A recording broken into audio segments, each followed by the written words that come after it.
ಇನ್ನು ಜನಸಾಮಾನ್ಯರು ಮಾಸ್ಕ್ ವಿಚಾರಕ್ಕೆ ಏನು ಹೇಳ್ತಾರೆ? ಪಬ್ಲಿಕ್ ಟಿವಿ ಇದ್ರ ಬಗ್ಗೆನೂ ಒಂದು ರಿಯಾಲಿಟಿ ಚೆಕ್ ನಡೆಸಿದೆ. ಬಹಳಷ್ಟು ಜನ ಈ ಮಂತ್ರಿಗಳಿಗಿಂತ ಸಾವಿರ ಪಾಲು ವಾಸಿ ಮಾಸ್ಕ್ ಹಾಕೊಂಡು ಓಡಾಡ್ತಾ ಇದ್ದಾರೆ.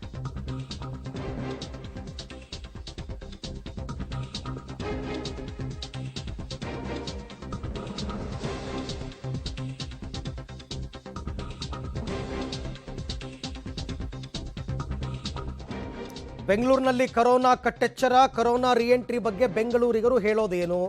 ಮಾಸ್ಕ್ ಕಡ್ಡಾಯ ಅಲ್ಲ, ಆದರೆ ಹಾಕ್ಕೊಂಡ್ರೆ ಯಾರಿಗೂ ಪ್ರಾಬ್ಲಮ್ ಇಲ್ಲ. ಸಾರ್ವಜನಿಕರಲ್ಲಿ ಹಾಗಾದರೆ ಹೇಗಿದೆ ಕರೋನಾ ಮಾಸ್ಕ್ ಜಾಗೃತಿ? ಪಬ್ಲಿಕ್ ಟಿವಿ ಇದ್ರ ಬಗ್ಗೆ ಒಂದು ರಿಯಾಲಿಟಿ ಚೆಕ್ ಮಾಡಿದೆ. ಬೇರೆ ಬೇರೆ ಪ್ರದೇಶಗಳಲ್ಲಿ like KR market, satellite bus stand, Yeshwantpur market, Malleshwaram ಮುಂತಾದ ಕಡೆಗಳಲ್ಲಿ ಒಂದೊಂದಾಗಿ ರಿಯಾಲಿಟಿ ಚೆಕ್ ಅನ್ನು ನೋಡ್ತಾ ಹೋಗೋಣ. ಮೊದಲಿಗೆ ಸ್ಥಳ KR ಮಾರ್ಕೆಟ್.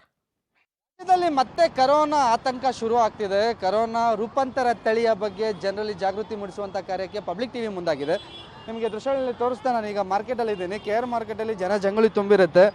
ಈಗಾಗಲೇ ರಾಜ್ಯ ಸರ್ಕಾರ ಒಂದು ಅಧಿಕೃತವಾಗಿ ಒಂದು ಆದೇಶನ ಹೊರಡಿಸಿದೆ, ಒಂದು ಗೈಡ್ಲೈನ್ ಬಿಡುಗಡೆ ಮಾಡಿದೆ. ಏನಪ್ಪ ಅಂದರೆ 60 ವರ್ಷ ಮೇಲ್ಪಟ್ಟವರಿಗೆ ಮಾಸ್ಕನ್ನು ಹೊರಗಡೆ ಬಂದಾಗ ಕಡ್ಡಾಯವಾಗಿ ಧರಿಸಿ ಅಂತ ಹೇಳಿದ್ದಾರೆ.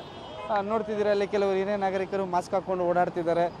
ಒಂದು ಉತ್ತಮ ಬೆಳವಣಿಗೆ. ಯಾಕಂದರೆ ರಾಜ್ಯ ಸರ್ಕಾರ ಈಗಾಗಲೇ 60 ವರ್ಷ ಮೇಲ್ಪಟ್ಟವರಿಗೆ ಬಟ್ ಜಾಗೃತಿ ಆತಂಕಗೊಳ್ಳೋದು ಬೇಡ, ಬಟ್ ಹೊರಗೆ ಬಂದಾಗ ಮಾಸ್ಕಿನ ಅಗತ್ಯ ಇದೆ ಅನ್ನೋದು ಆರೋಗ್ಯ ಇಲಾಖೆ ಮೊದಲಿಂದ ಕರೋನಾ ಸಂದರ್ಭದಲ್ಲಿ ಬಂದಾಗ ಮೊದಲಿಂದಲೂ ಮಾಸ್ಕು, ಸ್ಯಾನಿಟೈಸರು ಮತ್ತು ಬಹಳ ಮುಖ್ಯವಾದ ಸೋಷಿಯಲ್ ಡಿಸ್ಟೆನ್ಸು, ಗುಂಪು ಸೇರುವಂಥ ಸ್ಥಳಗಳಲ್ಲಿ ಮಾಸ್ಕನ್ನು ಬಳಸೋದು ಉತ್ತಮ ಅಂತ ಹೇಳ್ತಿದ್ದಾರೆ. ಮತ್ತೊಂದು ಭಾಗದಲ್ಲಿ ಇಷ್ಟು ದಿನ ಕಾಣೆಯಾಗಿದ್ದಂಥ ಮಾಸ್ಕಿನ ಅಂಗಡಿಗಳು ಮಾರ್ಕೆಟಲ್ಲಿ ಕಾಣಿಸ್ಕೊಂಡಿರೋದು. ಅಂದರೆ ಕರೋನಾ ಯಾವಾಗ ಜಾಸ್ತಿ ಆಗ್ತಿದೆ ಅನ್ನೋದು ಗೊತ್ತಾಗ್ತಿದೆ. ಜನರು ಸಹ ಸಾಕಷ್ಟು ಜನ ಮಾಸ್ಕ್ಗಳನ್ನ ಖರೀದಿ ಮಾಡ್ತಿದ್ದಾರೆ. ಅಮ್ಮ, ಮಾಸ್ಕ್ ಹಾಕೋ ಬಂದಿದ್ದೀರಾ, ಮತ್ತೆ ಖರೀದಿ ಮಾಡ್ತಿದ್ದೀರಾ? ಯಾಕಂದ್ರೆ ಕೊರೋನಾ ಜಾಸ್ತಿ ಆಯ್ತಾ ಇದೆಯಲ್ಲ, ಅದನ್ನ ನಾವು ಎಚ್ಚರಿಸ್ಕೋಬೇಕು. ಸರ್ ಹೇಳಿ. 66 ವರ್ಷ ವಯಸ್ಸು, ನಾವು ಮಾಸ್ಕ್ ಹಾಕೊಳ್ಳೇಬೇಕು. ಯಾವಾಗ ಬರ್ತದೋ ಯಾವಾಗ ಇಲ್ಬೋದು ಕಂಟಿನ್ಯೂ ಇಲ್ಲ. ಇದು ಮಾಸ್ಕ್ ಹಾಕೊಳ್ಳೇಬೇಕು. ನಾವು ಜಾಗೃತಿ ಮೂಡಿಸುವಂತ ಕೆಲಸ ಮಾಡ್ತಿದ್ದೀವಿ. ಯಾಕಂದ್ರೆ ಹೊರಗಡೆ ಬಂದಾಗ ಮಾಸ್ಕ್ ಬಹಳ ಮುಖ್ಯ ಆಗುತ್ತೆ. ಭಾರಿ ಒಳ್ಳೇದು, ಬರೋದಕ್ಕಿಂತ ಮುಂದೆ ಎಚ್ಚರಿಕೆ ಭಾರಿ ಒಳ್ಳೇದು. ಎಲ್ಲರೂ ಮಾಸ್ಕ್ ಹಾಕೋಬೇಕು. ನೋಡ್ಬೋದು, ವ್ಯಾಪಾರಿಗಳು ಸಹ ಮಾಸ್ಕ್ ಹಾಕೊಂಡಿದ್ದಾರೆ. ಒಳ್ಳೆ ಬೆಳವಣಿಗೆ. ಮಾಸ್ಕ್ ಬೇಕೇ ಬೇಕು ಅಂತ ಹೇಳೋವರೆಗೂ ಕಾಯೋದು ಬೇಡ ಅಂತ ಕೆಲವರು ನಿರ್ಧಾರ ಮಾಡ್ತಿದ್ದಾರೆ.